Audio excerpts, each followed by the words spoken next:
Hi, my name is Keely, and today for my persuasive speech, I'm going to be talking about a subject that's pretty, very serious and also disturbing. And I think it's important for people to know about because I personally didn't know about it until fairly recently, even as a 30-year-old woman. And it's the unregulated custody transfer of adoptive children. So it is just what it sounds like. It's unregulated custody transfers of children who have been adopted from their adopted parents to another adult who has not been vetted and has not taken legal routes to obtain custody of that child. And obviously, because of the way it's done, doesn't always have that child's interest at heart. And huge injustices and exploitation result as from this heinous way of treating children as basically inhuman entities.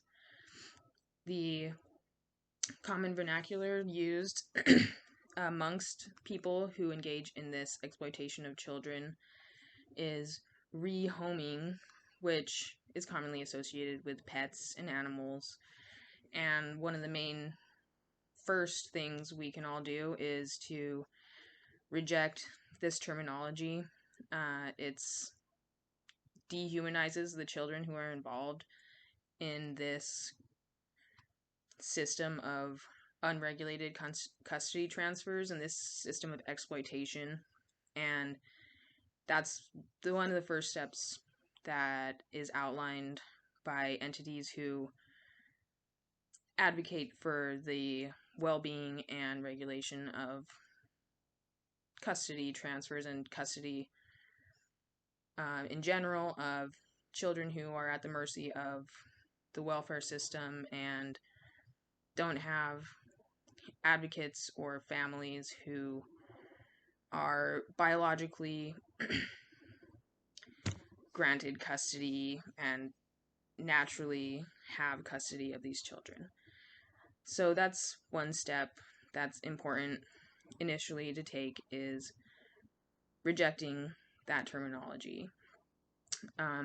Obviously, part of this problem is that parents and families who adopt children often don't have sufficient resources and information before adopting these children uh, in order to facilitate permanent and caring homes and caregiving for these children.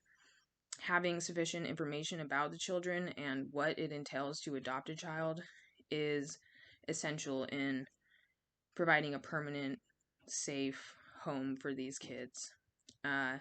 Many adopted children have behavioral, emotional issues resulting from neglect, abuse, and sexual abuse, and therefore there's a whole host of issues that comes along with caring for that child that may be beyond what you have to possibly deal with in cases of children staying with their biological parents.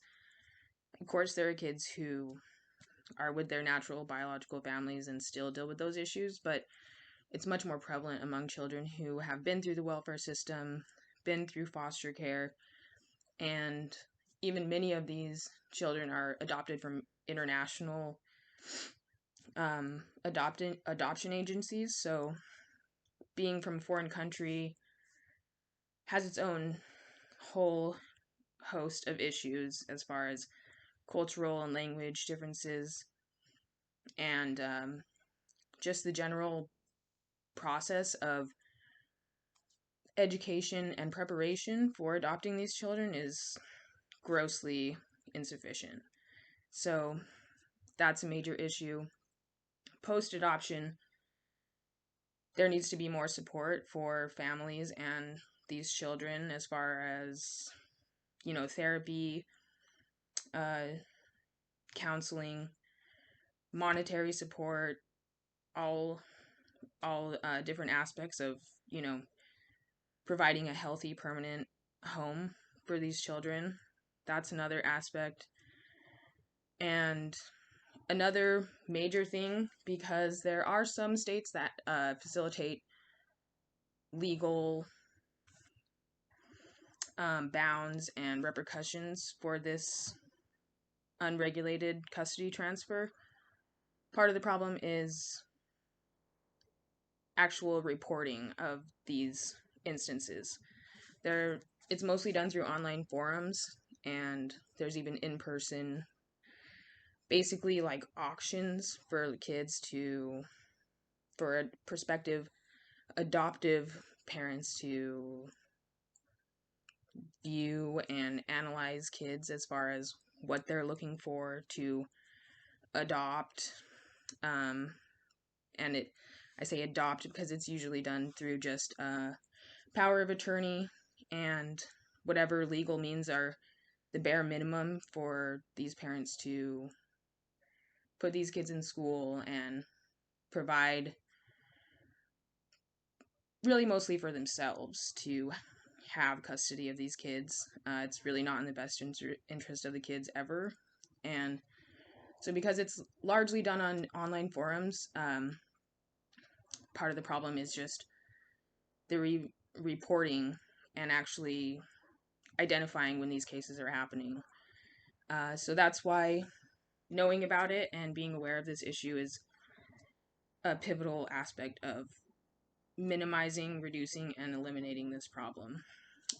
It's super important for people to be aware that this is an issue and to be able to report it when it is happening.